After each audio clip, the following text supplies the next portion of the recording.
On entre résolument dans une nouvelle ère, un Occident qui est contesté, en parallèle la montée d'un ordre alternatif qui veut nous pousser dehors. L'Occident est en danger, Bertrand ? Oui, l'Occident est en danger parce que l'Occident a quand même dominé le monde. Aujourd'hui, il le dominera de moins en moins pour des raisons à la fois démographiques, économiques, également spirituelles, puisqu'on est dans une zone de dépression spirituelle.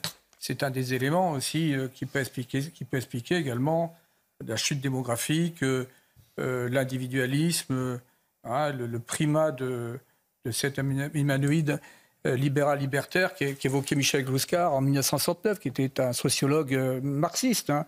Bon, donc, on doit maintenant être dans ce constat. Alors, c'est intéressant que Gérald Burkhardt, c'est intéressant à plusieurs titres, parce que la Grande Muette ne s'exprimait pas. Ah oui, c'est pour ça que je vous soumets cette déclaration. C'est tellement rare. Là, on a un général, je suis depuis des années ses écrits, qui ose dire, qui ose parler, qui ose contribuer à la réflexion d'ensemble, la réflexion géopolitique, qui est fondamentale.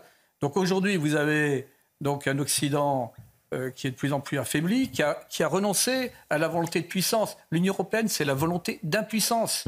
On a mis en place des objectifs purement économiques, où on a complètement fragilisé nos frontières, où les budgets de la défense n'ont cessé de baisser, etc., etc., où on a également fait des erreurs énormes dans les années 80-90 au nom soi-disant, de cette lutte contre l'URSS, de favoriser l'islamisme. Parce qu'une de nos menaces fondamentales, c'est quand même, et là on parle sur un plan civilisationnel, c'est quand même cet islam radical. Mais qui a mis en place Khomeini ? Qui a marginalisé des États laïcs au Proche-Orient ? C'est l'Occident. Deuxièmement, vous avez le retour des empires, mais qui est logique. Erdogan est sur une logique de néo-empire ottoman. Poutine, n'en parlons pas, mais il a toujours écrit, etc., etc. Mais il faut relire Aaron, c'est le retour de l'histoire. N'oubliez jamais, je terminerai par là, ce qu'il avait dit en sortant d'un déjeuner avec Valéry d'Estaing. Ils ignoraient que l'histoire est tragique.